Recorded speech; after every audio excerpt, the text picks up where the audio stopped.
What's up, everybody? Ryan Greenspan here. Welcome to another edition of At Home with Dynasty. It is your quarantine. You're way away from quarantine.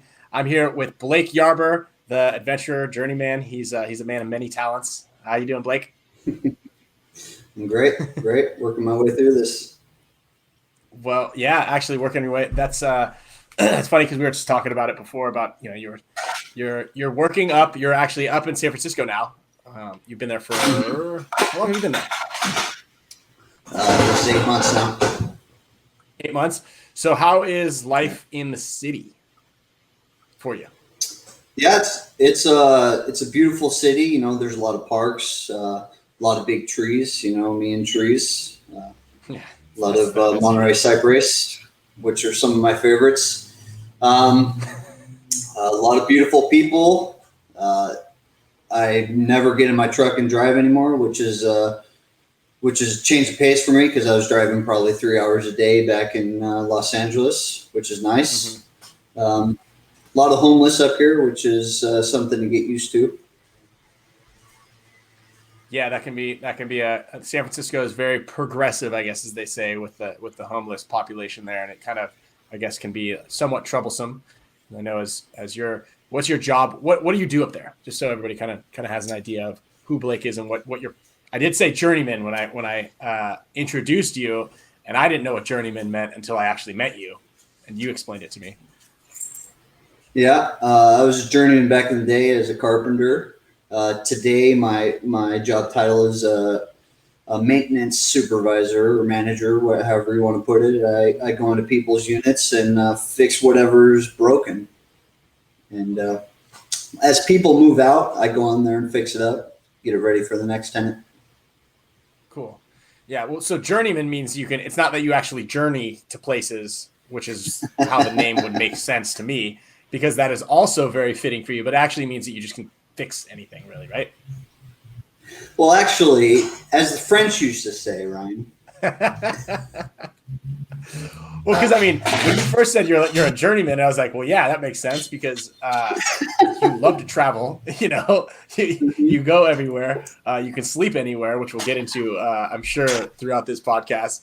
But I don't know. So it means you can just fix anything. Is that kind of you're a handyman? Shouldn't it be called a handyman?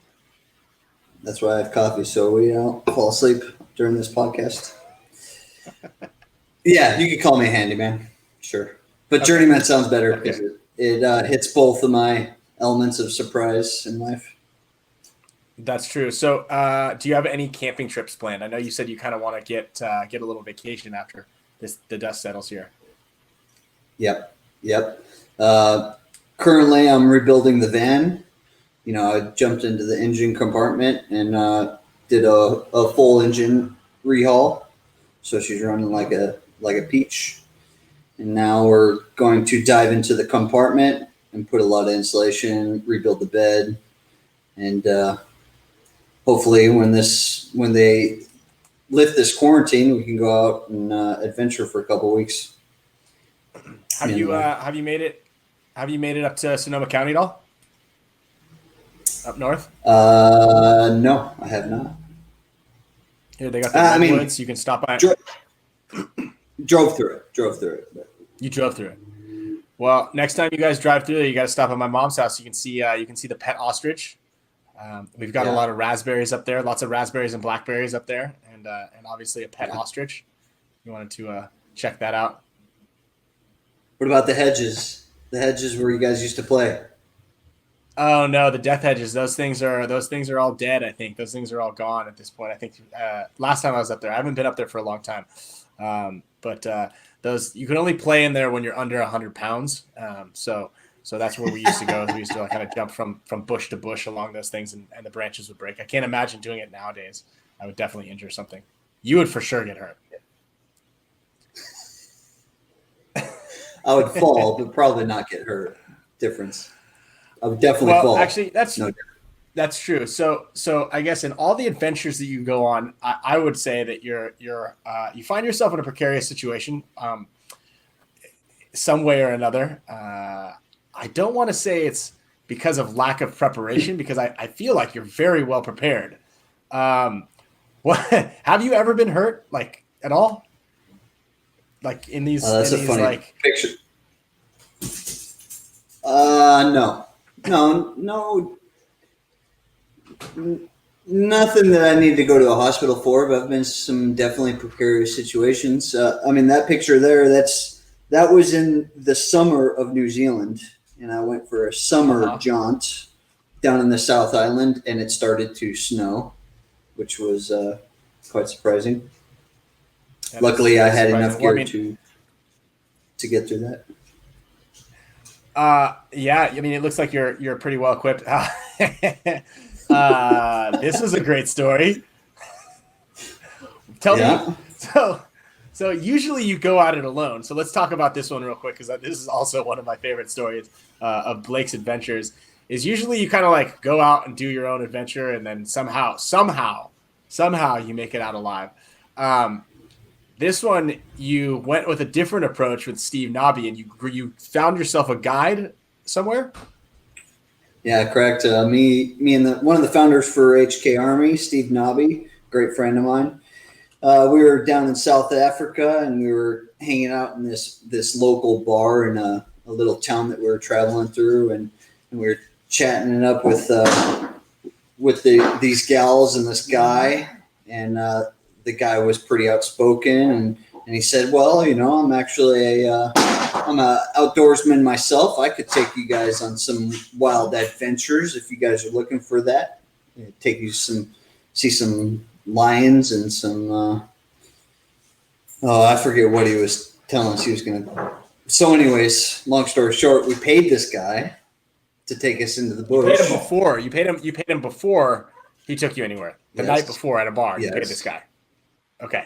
Yes. Well, isn't that how you do things? Don't you pay for a vehicle and then you receive the vehicle? Yeah.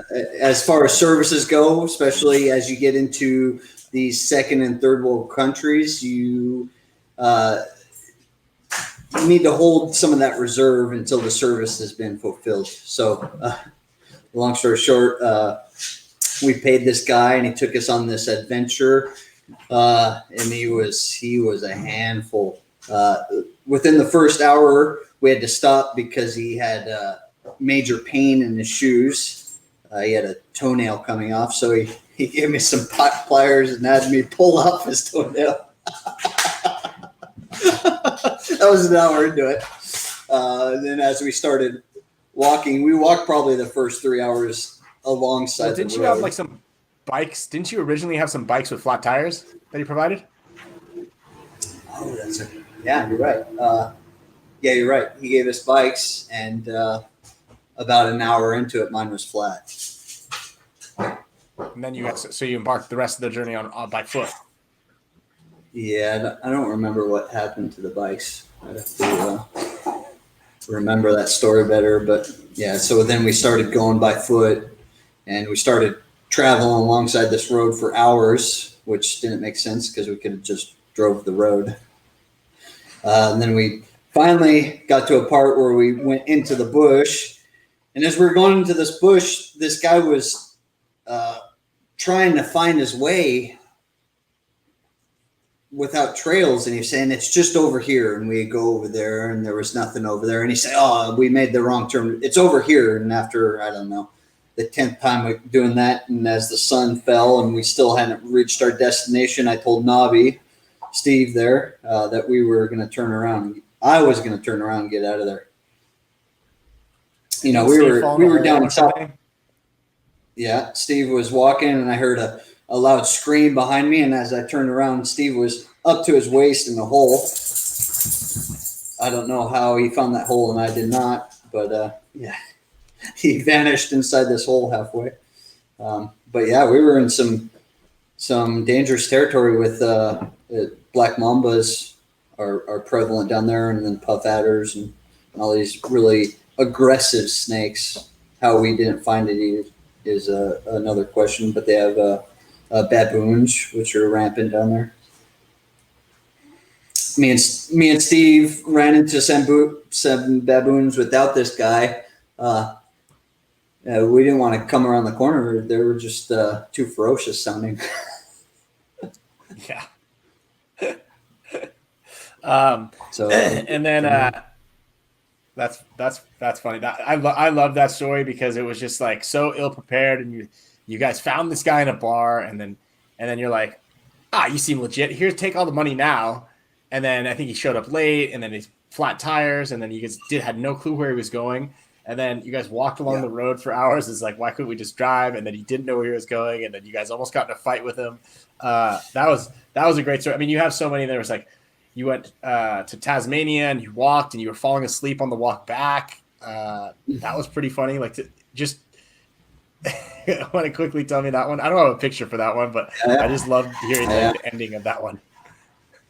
The best part of that guy down in South Africa is he had a boombox on his back the whole way that was blaring music, so it wasn't very outdoorsy as you picture it in your mind. You know, going into the great outdoors, at this boombox playing, and I'm pretty sure they were early '80s hits.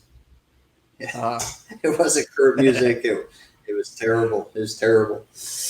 Down in Tasmania, I played an event with the Expendables in Sydney, and then after the event, I flew down to Tasmania, which is an island just south of Australia, into the main capital there, which is Hobart.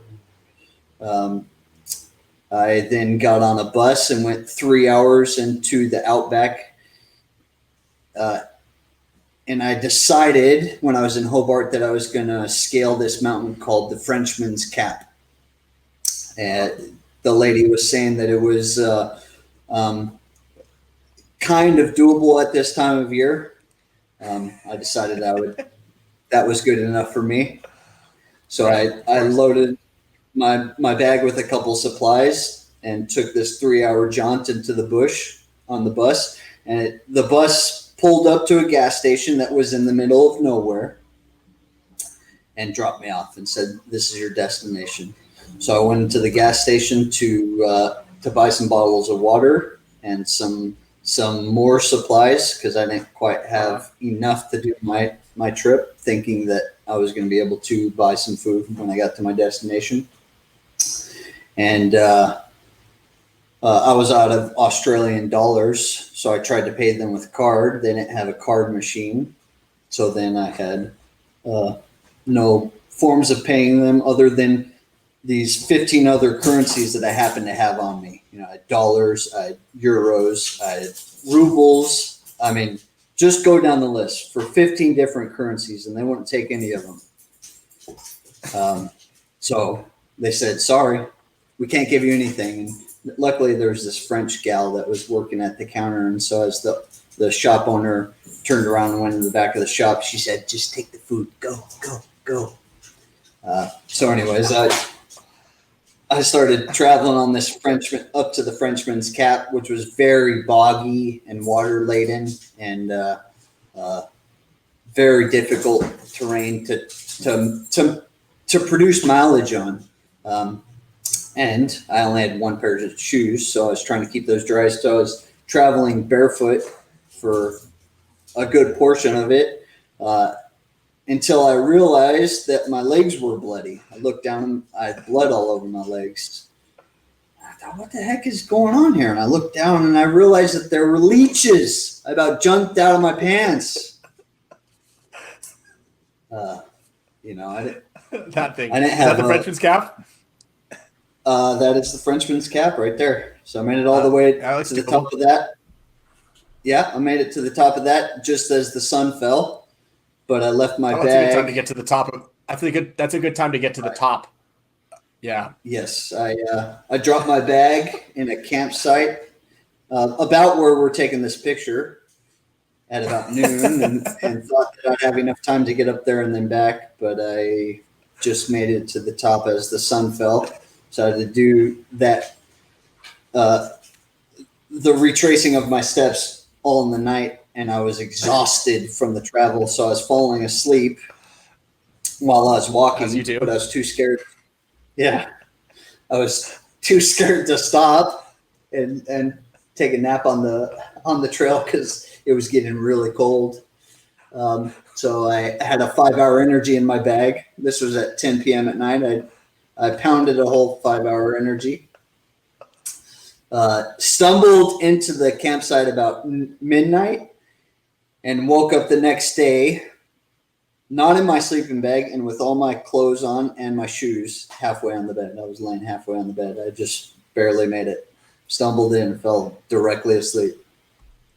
Just so everybody knows, a 5-hour energy for Blake is actually only equivalent to really 1.5, maybe pushing 2 hours energy. He can fall asleep at like in mid conversation. So many times I've fallen asleep with you while I'm talking to you, and then I'll finish my sentence and I'll realize that you're not replying, probably because you're asleep. Then I force you to wake up by either throwing something at you, screaming your name, and you go, huh? And I go, nothing. I want to finish this conversation. There you go. I mean, the car, it's guaranteed lights out for Blake. But you fell asleep at one point in time. Actually, I think it might have even been on this trip here. You fell asleep at one point in time. You were in the process of opening a can of soda. You were opening up a Coca-Cola, obviously to get the sugar rush. And as you were trying to open it, you fell asleep. And you can always tell when you're asleep because your jaw drops open just like that right there in the corner, as if your bottom lip is attached to your upper eyelids. Yeah, that's what Ryan taught me in my life, is that my jaw is attached to my eyelids. You know, if my eyes are awake, my jaw is closed, but it's gonna opposite effect. No, actually, that soda can effect, or the falling asleep while opening a soda can, was during the Dynasty team meeting. All right. Before we get into one more of those, I'll talk to you about that. Before we get one more travel story, because I really like, it was when I first kind of met you when you first got on the team. That was with the ML Kings. That last picture with Kyle's in there. I think that was Slava in the back seat. You play a lot with the other one. I think the other one. Actually, is that with the ML Kings? No, those are the. No, Germans? That's Adelino, my Colombian buddy down in Colombia. Yeah, you go down to Colombia a lot. You go down to Europe. You go out to Europe a lot. You travel quite a bit. You were on the same team in Sydney for the Expendables. What's your favorite place to play paintball?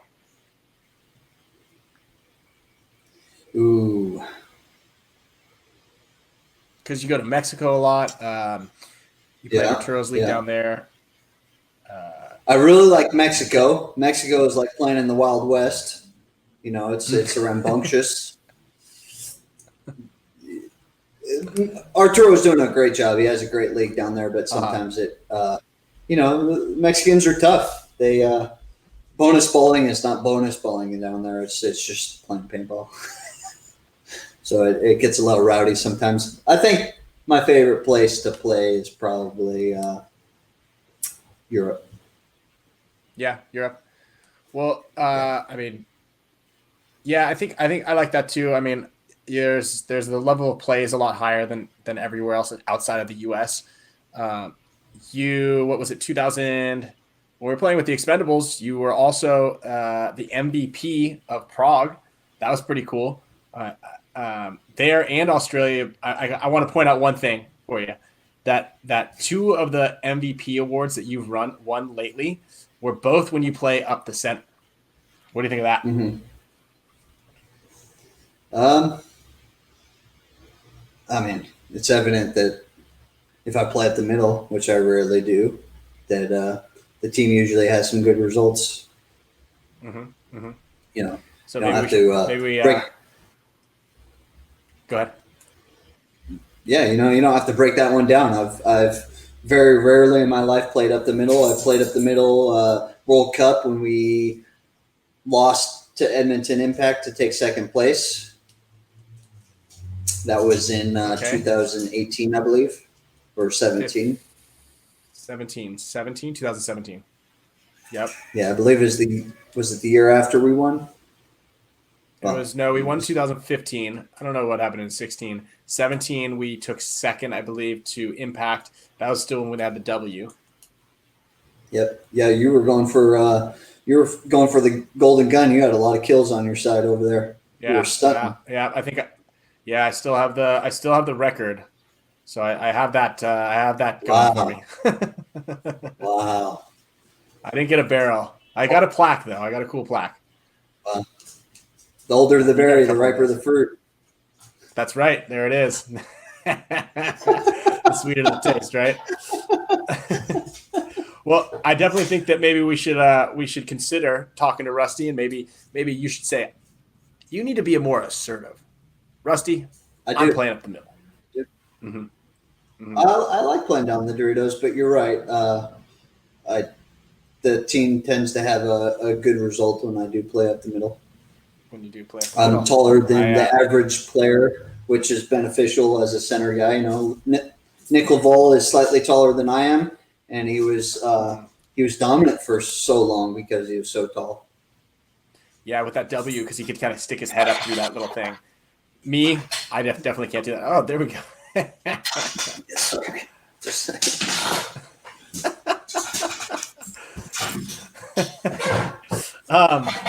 I guess you know how the hound dogs stick together. That's right. Yeah. Well, hound dogs. I mean, your nickname is the Panther, though. So cats and dogs generally don't get together. Are you sitting on the floor, Blake? All right. Yeah. Hey, relax. Sorry, we got a puppy here. It's okay.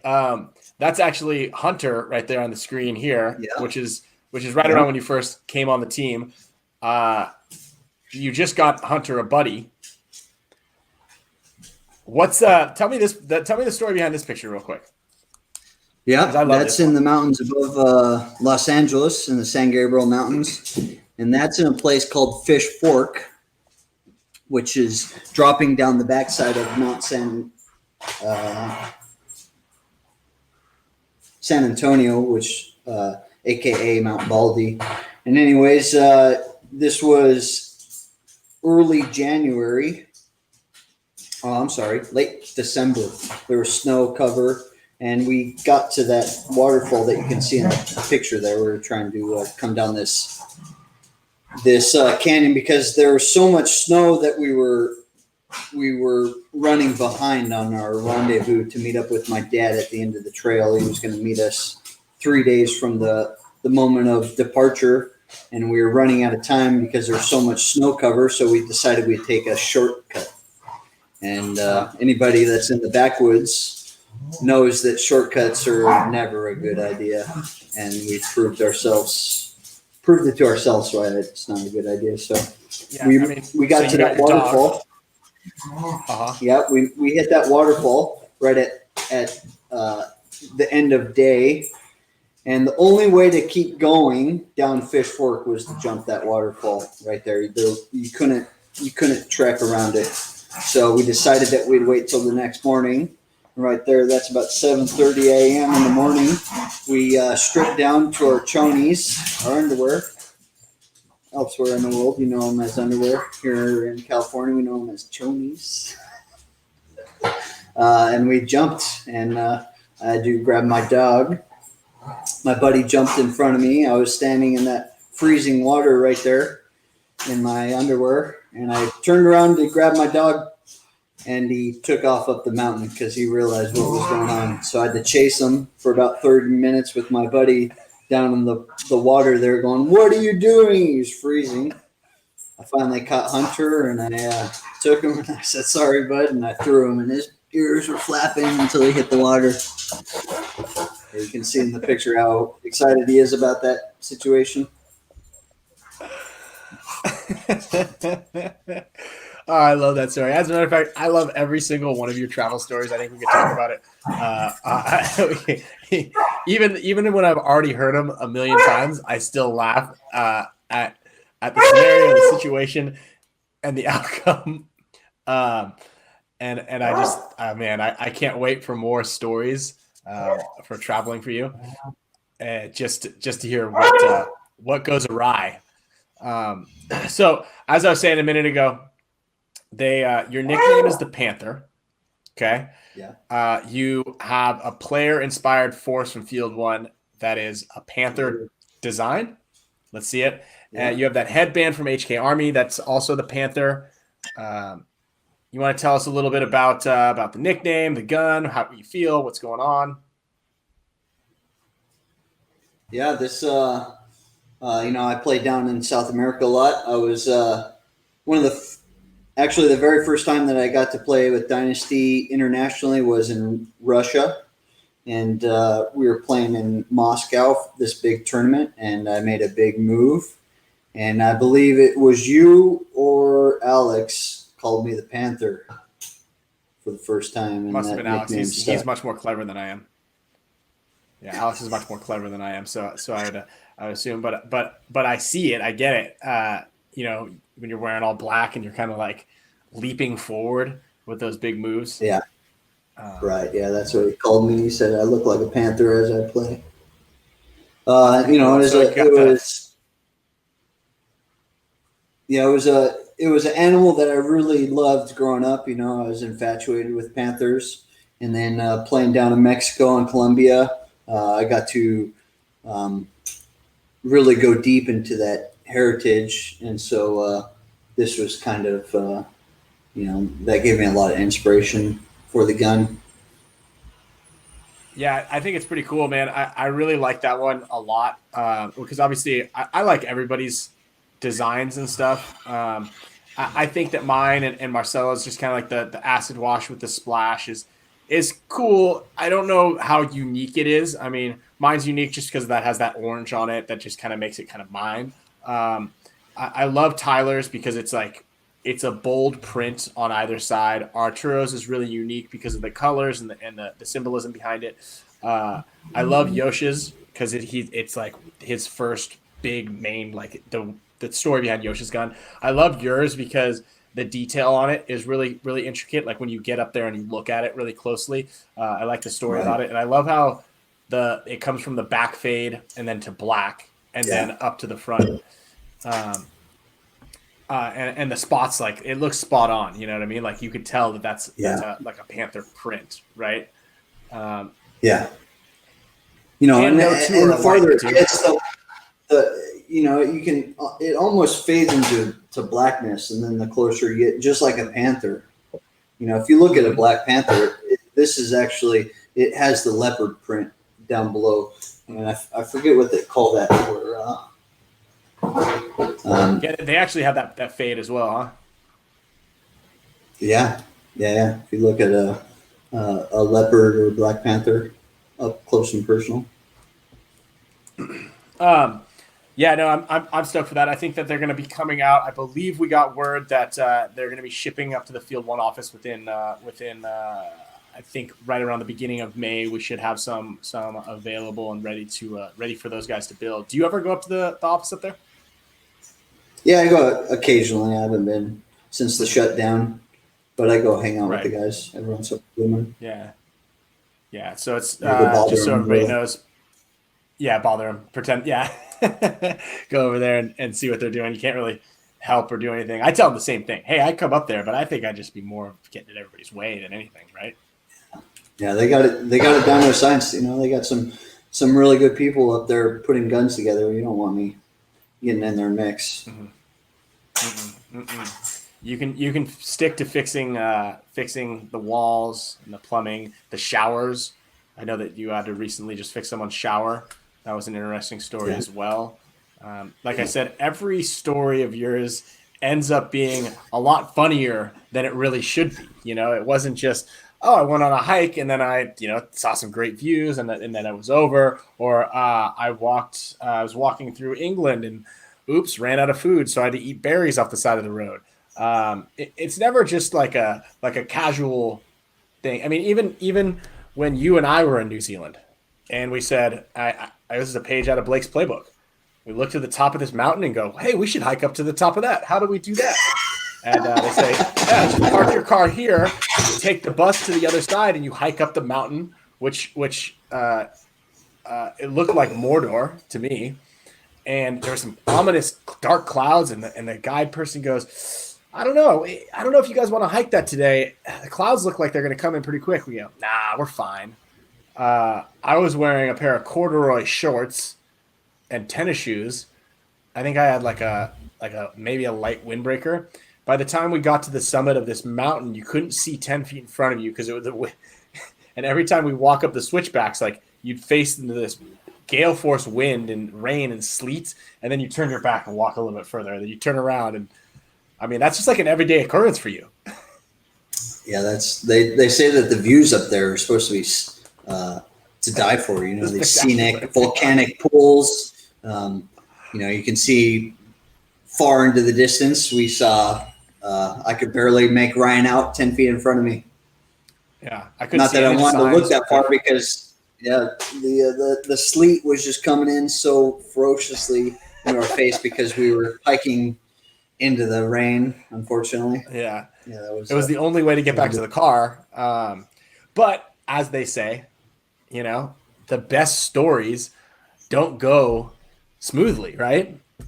Who wants to hear a story of, we went up to the top and just, it was a long hike and the view was gorgeous, right? And then we made it down to the other side. We saw some pools. That's fun. But your stories are way better than everybody else's. Hands down. Yeah, maybe it's because I don't plan very well. I just go, which puts me in precarious situations a lot.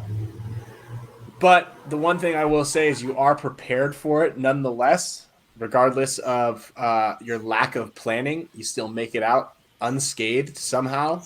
I mean, from sleeping under trees when it's raining in Germany to sneaking onto ferries in Norway, eating berries on the side of the road. I wouldn't really even do that. I wouldn't do half the things you do, to be honest. But you make it out unscathed, and it's always a blast of a story.